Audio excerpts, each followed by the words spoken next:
Shattering Myths, we're going to turn the page and go back to the text that was initially authored by the individual who predicted that Damascus would fall en route to the destruction of much of the world.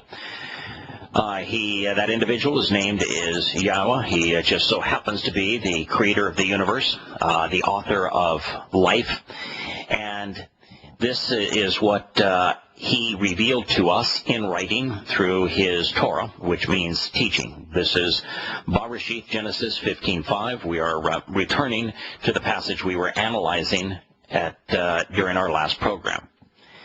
It reads, "And he took him with him to a place which is set apart. And he said, please, look at and observe the heavens, the spiritual realm and the universe, and accurately relate. Make a written record of the light of the stars and the power, if you are able to comprehend and understand, to recount, to record, and to reveal the relationship in writing. And he promised him in this manner, here and now, and then this exists as your offspring." What we considered in yesterday's program is that God led Abraham to a place that's set apart, that he's offering that same guidance to all of us. If you want to live with him, he is offering to take you to this place that is set apart. It is presented symbolically as Yisrael. It is presented symbolically as the Promised Land. It is also, he took him to a place where he could observe the heavens. Heaven is his home. So he took him to this place, and he took him with him. God's idea of our voyage of discovery, and this was a voyage of discovery for Abraham, is that we do it together. God took him with him. We go, and we also are being invited to explore the universe with its creator. That's exactly what Yahowah was doing with Abraham. It is what he is offering for all of his covenant children. And it's the entire universe. You know, Yahowah did not take Abraham to a 2 blocks away. You know, he didn't take him from the high ground of around Jerusalem down to the Dead Seas and knock on the doors of Sodom and Gomorrah. He took him to this place which was set apart so that he could observe the spiritual realm, the heavens. He took him where we're going to go, to explore his universe, so that he might understand the magnitude of the universe. And particularly, he took him to the spiritual realm, the Shamayim, the place where we will endure spiritually, because the covenant inheritance is a spiritual inheritance. That's where God took him. That's where he is offering to take us. And then he said, what I want you to do while you're here is I want you to accurately relate to. After you've observed, I want you to consider, and then I want you to communicate, make a written record of the light of these stars, the power that you're witnessing here in the spiritual realm. And there's a reason for that. You see, God explains that he is light. He says that he created us in his image. He tells us that he's going to empower us. The way that you empower a material being is you free them from the confines of matter so that they experience the multiplicative power of the speed of light times the speed of light.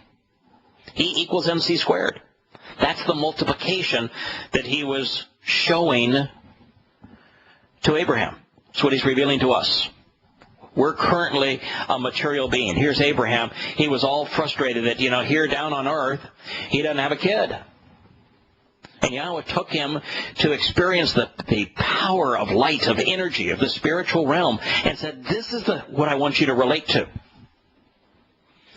And as Einstein proved through his equation, that when you transition from matter to light energy, while they are the same thing, they aren't the same amount of the same thing. You get to be multiplied by the speed of light times the speed of light. Enormous factors involved here. The square of the speed of light. He is essentially giving us Einstein's equation. Come to understand this, relate to this, observe this, pay attention to this, comprehend this, and then you'll understand the inheritance that I'm offering you. I'm going to make you like the stars. I'm going to empower you as if you were light. Now what happens if you're light? Well, first of all, we've just talked about this transition from being a material construct to being an energy-based construct is so multiplicitous, you have to multiply 186,000 miles a second times itself. This is the impact of this empowerment that he's talking about. That's why God says, I'm going to empower you. But beyond that, light is eternal. Light energy cannot be destroyed. And the most amazing thing is what Einstein also had to tell us about light. About time being relative. That on a photon of light, time simply exists. That's why the closing rate when a photon of light is, and a wave of light is coming towards one another. So two photons, two waves of light coming together directly. The closing speed is the speed of light, not twice the speed of light. And the reason for that is that on each of those photons of light, time simply is. You know, you can't equate to speed when there is no measure of time. Speed is always distance over time. But when time simply is, all the distance in the universe can be transitioned in no time at all. That's why, as a spiritual being, which is what Yahowah is promising us, not physical bodily resurrection, which would be a horrible handicap, but as a spiritual being, how we will be able to do this very thing with him, go with him and explore the universe, because we will be able to travel to any place we wish to see instantly. No time at all. And we become instantly eternal, because light cannot be destroyed, and because with light, time simply exists. And it's interesting here, of course, that the language that Yahowah chose to reveal himself to us, and he told us twice that the word of Yahowah appeared to Abraham. The words that Yahowah revealed were in Hebrew. Hebrew is the only language where the verbs simply are. They're just like light. There's no past, present, or future tense in Hebrew. Time is. All Hebrew verbs flow throughout the whole course of time, past, present, and future, incorporating all of time in the action of the verb, just as is the nature of light. That was something Yah revealed to us at the very beginning of his Torah. He equated himself to light, and he said that he spoke the universe into existence using words. These are very powerful concepts. And here, even as Yahowah is encouraging Abraham, after he's taken Abraham to this place that signifies the nature of the inheritance that this covenant relationship is providing not only him, but all of us who choose to participate in it, after taking him to this place, encouraging him to observe what he is witnessing, and then to relate to it, to kafar, the word that he used to relate to it, speaks of communicating words in writing. Make a written record. And a written record what? Of all of this power. Of the very substance of these stars. And he says, if you're able to comprehend and understand, which that's the goal. Because Abraham made a statement.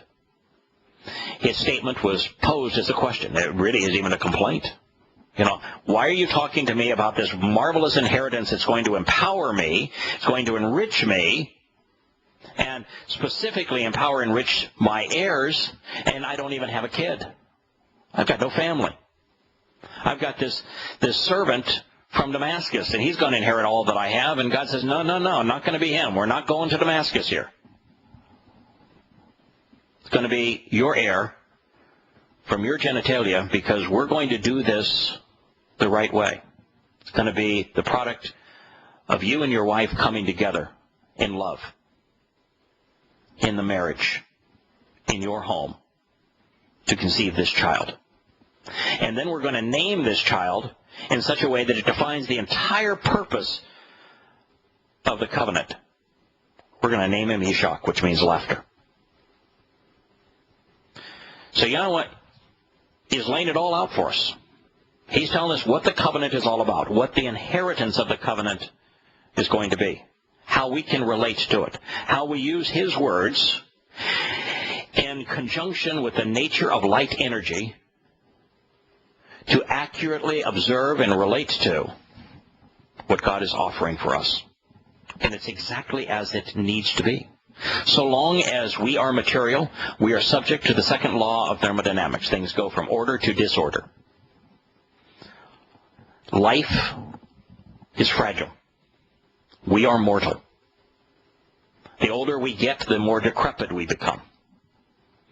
We do not want to be tied to these material bodies, because as a material being, we will never go beyond the moon. We are tethered right here. We can't go any further. You can't speed to the point where you can even get to the next planet in our solar system, much less to the next solar system.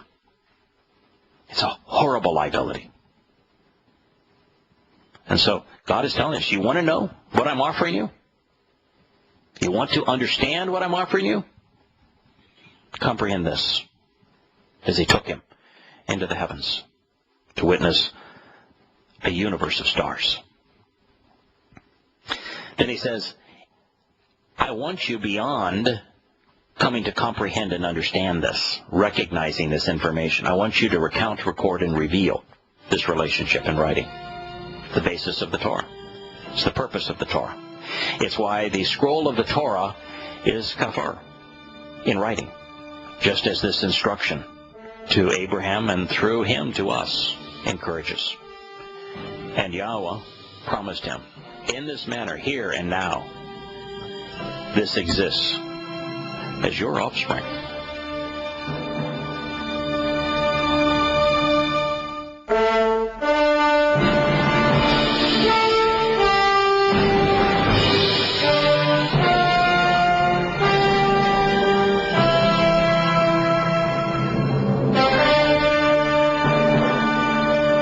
Now, what kafar? Maybe the most telling term in this passage. And in fact, that's what the word means, to tell. It is somewhat difficult for most people to understand, because English Bibles are wont to translate this, I want you to count the stars, and they go back to the mundane. Now, here's Abram. He's confused because his mind is in the mundane. He's saying, God, I don't understand why you're promising to empower and to enrich me through an inheritance when I don't even have a kid. See, he's in the mundane, and Yahowah lifts him up to the profound. He takes him from the material world to the world of light and energy. Takes him from earth to heaven. And yet they wanted to stay bound to the earth, and they said, count the stars. Well, of the 161 times that kafar is found in the Torah, it is scribe or write 54 times, tell or recount 44 times, relate and declare 34 times. And that's because kafar is a written document. You know, Yahowah constantly refers to his Torah as kafar, the written scroll of the Torah. And just one time to say, I want to change the word from scribe and write, change it from tell and recount, change it from relate and declare to count, makes God a liar. And, if you look up in the sky, there's that band of stars that we call the Milky Way because it's a sideways look into the Milky Way galaxy, which we're part of. That's why it's the brightest band of stars. It's the arm of the Milky Way galaxy that we happen to be in. That's not the whole Milky Way galaxy, it's just the arm of the Milky Way that we happen to be in. You know how many stars there are just in our galaxy, the Milky Way? 400 billion. Do you know that there's over 100 billion galaxies? So there's 100 billion galaxies. Our own galaxy has 400 billion stars. Maybe the average is 100 billion stars. In total, somewhere between 10 and 15 billion people have lived on this planet. Probably since the time of Abraham, the number is probably around 10 to 12 billion people that have lived on this planet. If everyone on this planet was Abraham's descendant, which they obviously are not, it would be nowhere close to the 400 billion stars just in this one galaxy, much less all of the galaxies of the universe, which is more than 100 billion times 100 billion. So why there's a challenge when you translate. And I'm not going to claim to be the world's greatest translator. I may be the translator that is most desirous of making the translations as accurate as possible and as consistent with Yahowah's testimony as possible, but I certainly would not place myself as a world-class translator. But how in the world would you, as a translator, twist a word and render it as an obscure portion of what the word could potentially mean as count, then just render the next word as stars without thinking of the etymology, history of that word and its power and the nature of light, and to have God's statement be obviously untrue, and jump right back in the mundane and says, your offspring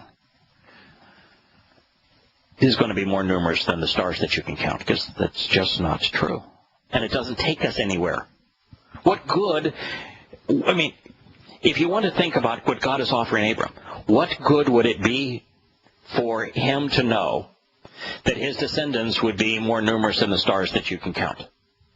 How would that be of any value to him? Why would he want to leave in Babylon and come to this place that at the time was Canaan, this little strip of land along the Mediterranean Sea? Why take all of that walk, go from an incredibly sophisticated place to this backwater place, just so that you're going to have a lot of descendants? And you're 100 years old, nearly 100 years old. Even having one is not necessarily going to do a whole lot of good. But as many as the stars, it's meaningless to Abraham. It's not a benefit. Now, being empowered like light, becoming immortal like light, being able to travel the far reaches of the universe with Yahowah, as this depicts, understanding the universe, now that's an offer worth considering.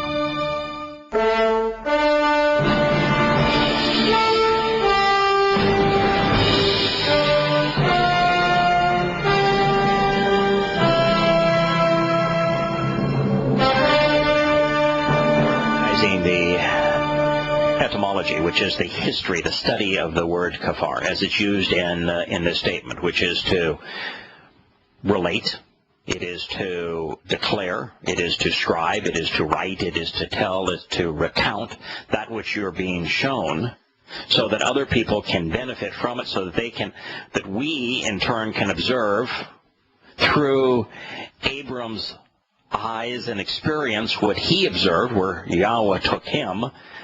And you cause you to just sit there and wonder and say, why then, as profound as that is, did religious publications universally dumb it down to say, count the stars? Why would they do that? And once you realize that they have hoodwinked everyone into thinking that God lied to Abram as opposed to answering a mundane statement with a profound response, why would they still trust those religious institutions? So it's an interesting question, and it's a question that should prompt some research to find out how many other times have these religious publications deliberately misled others. And, Shane and I, during the commercial break, were talking about just the Torah in itself. What is the Torah? How does it relate to the Jewish religion? And, I've got a question for you here. Yeah, sure. Just doing a little research for myself on the Torah, and I'm new to the show, so a lot of this is new to me. So I'm just kind of, was going out and doing my own research on the internet as we're doing the show here. How does the Kabbalah relate to the Torah? And I was doing this research and kind of just came across as a side note Kabbalism and Jewish mysticism.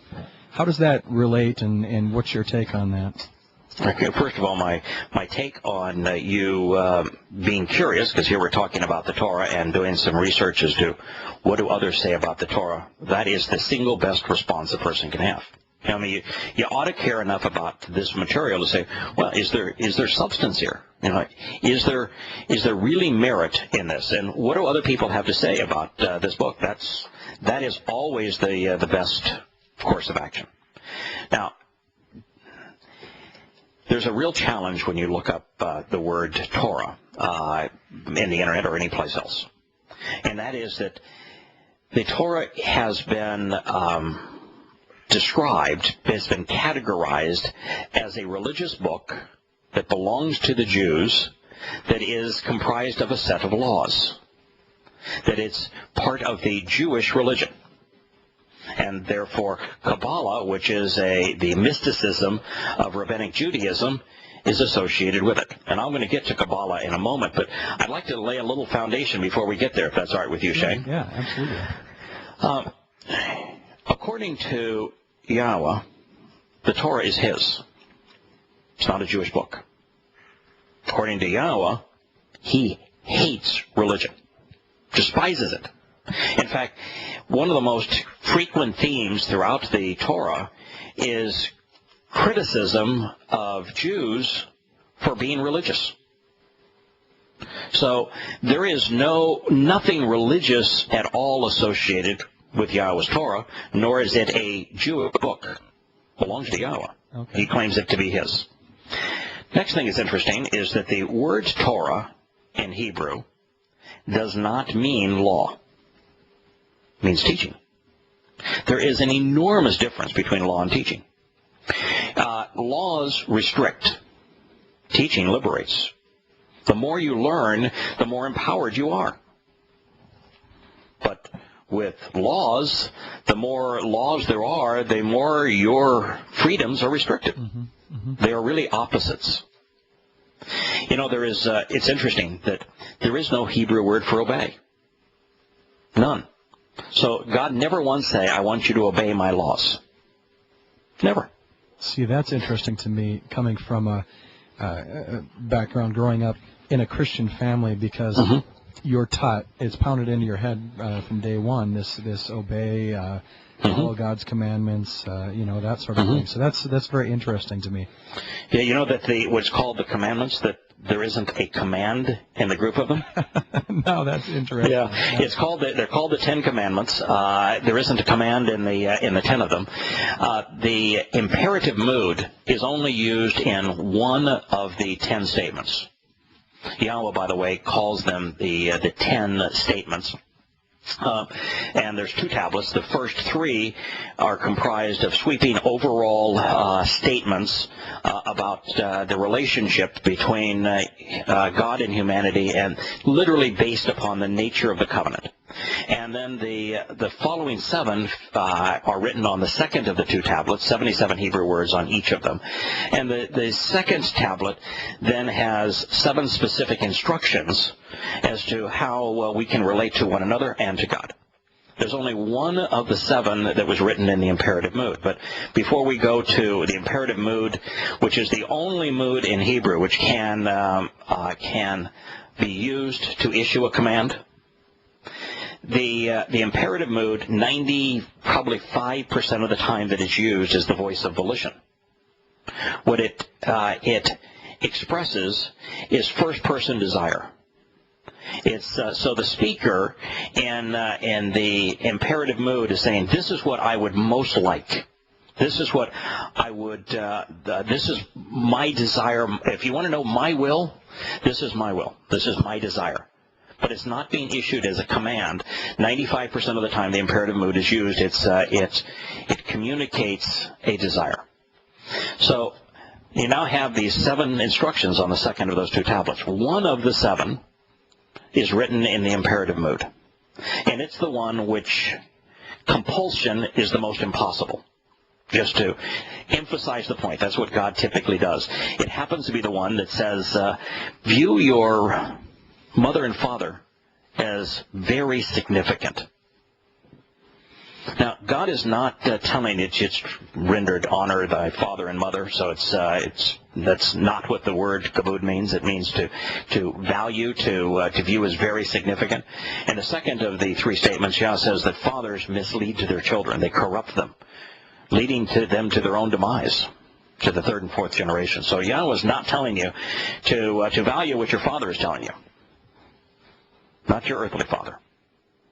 My earthly father was anti-Semitic.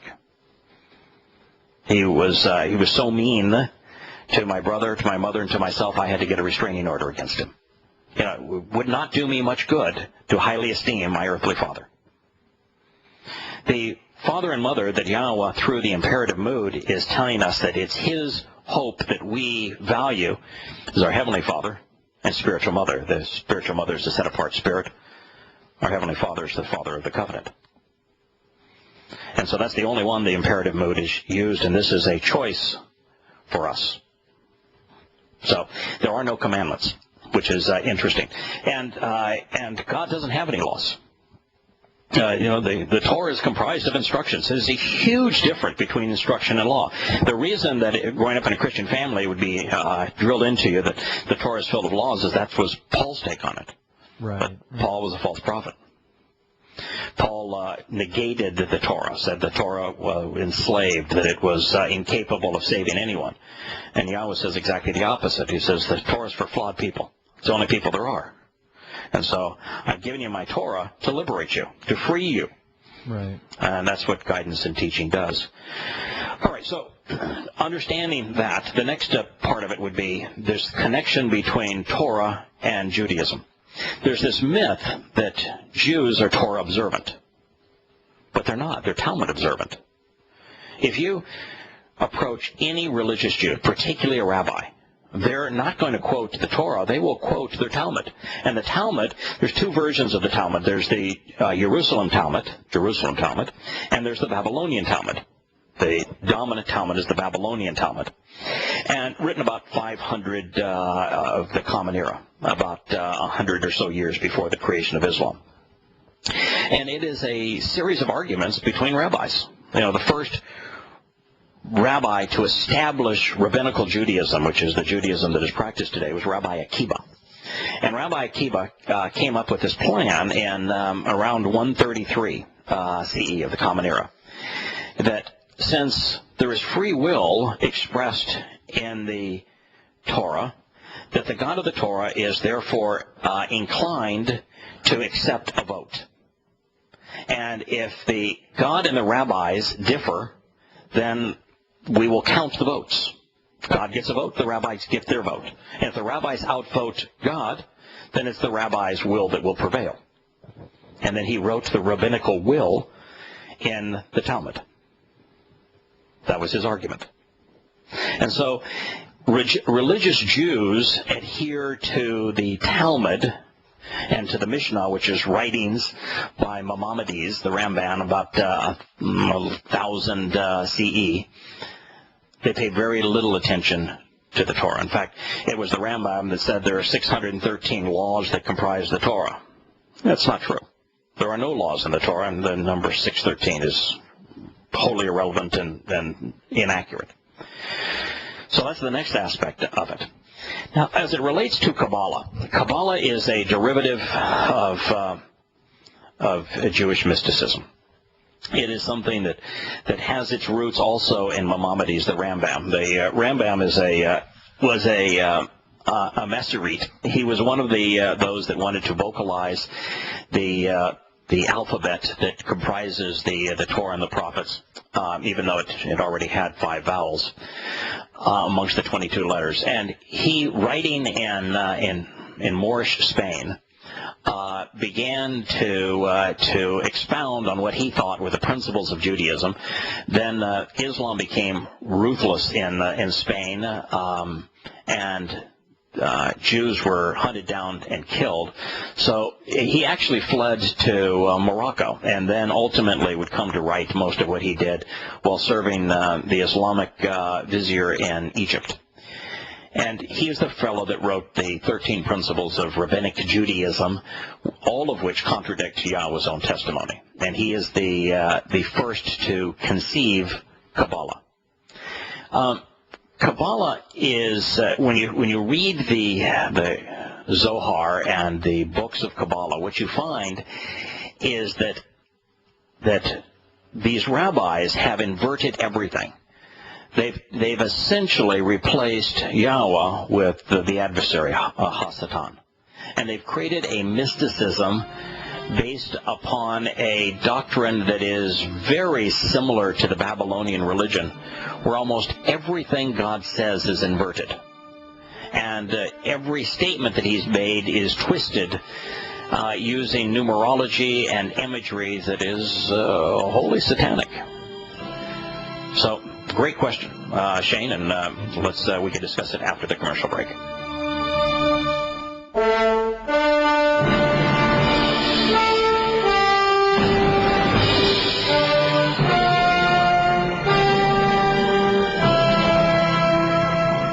Welcome back to the last segment of Shattering Myths. There's very few myths that are more important to shatter than religious myths. It is interesting that Kabbalah has really taken a life of its own. It's now one of the world's fastest growing religions. It is being embraced by many of the elite, particularly those in Hollywood.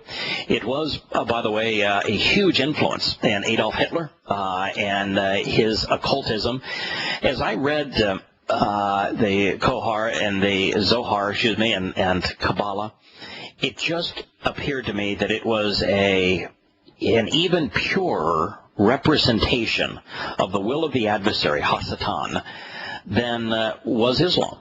As adroit as Islam is to being Satan's ultimate dream, to be worshipped as God, so was the Zohar, so was Kabbalah. And as a matter of fact, what I actually see in the religion is that, like all religions, they take the opposite view. Rather than man being created in the image of God, they create a God in man's image. And so in the Zohar, the two opposing forces, two distinct gods, good and evil, are warring against each other. And they're equals because man is always warring against one another. Rabbinic Judaism is based upon rabbinic arguments because man is constantly arguing with his fellow man. And why is it that we put so much of our own image on God instead of realizing that we're in God's image? Why is that? I think it's because very few people take the time to actually read what Yah's Torah instructions are to us. If you read and consider the Torah, you recognize we have been created in God's image, and that what he has to tell us is profound. That he proves that he authored the book, and he proves that what he is offering us is reliable through prophecy. But rather than deal with that, because our religions tell us, no, we've got a better answer, listen to us instead of to God, most people discount the source where God himself has reached out to us and said, here's reality. And they have created religions in opposition to that reality. And so you grew up in a Christian family. What would you'd expect to hear the opposition to the Torah as opposed to the Torah? Yeah. Right? Another question too, and maybe this is, obviously a lot of the listeners have probably moved a long ways beyond the point that I'm at here, but why is it so easy for us to fall into that as humans? Why is it our will to, or I mean, our way to kind of lead us astray like that? That's a profound question. The reason that I think religions become popular is that they dominate society. To be opposed to Christianity, for example, in America, and to speak out against it makes one very unpopular. People tend to go along to get along. And so, if you look at the rise of Christianity as a religion after Constantine, and he made it legal to be a Christian, and then went one step further and called Christianity the official religion of the Roman Empire, Christianity became popular because to not be a Christian was to be ostracized. And so, you live in an Islamic society. If you're not a Muslim, you have no rights. You're not a citizen. You literally, you can't marry a Muslim woman, which there's all the women there. You can't own land. Your property is seized from you. You can't speak out. So, and if you were born a Muslim and you give up Islam in an Islamic country, they kill you. So, it's pretty easy to see why you would continue to be a Muslim. Right. For the 1,000 years that the Roman Catholic Church controlled Europe, if you spoke against the church in any way, they would incarcerate you, they would torture you, and then they would kill you. Most people aren't willing to say, I'm not going to go along. Right. I'm going to reject that. Imagine in America with this integration of religion and politics that we have, somebody saying, you ought not be patriotic. You ought not be political. Right. You ought not buy into this because you're being lied to. It's a tough position to take, because even though it's true, the vast majority of people are going along to get along. Lies have always been more seductive. Now, particularly, the most direct answer to your question is that people can't handle death. And so, if your parent that you love died, if your child died, if your parents died, people can't process the idea that they'll never see them again. So they create religions for the express purpose of causing them to be comfortable with the notion that they're in a better place, that they're still alive, that they're looking down on them, and that they will be reunited with them again. Of course, it's a lie, but it makes them feel good. We'll be back tomorrow with Shattering Myths. May God bless.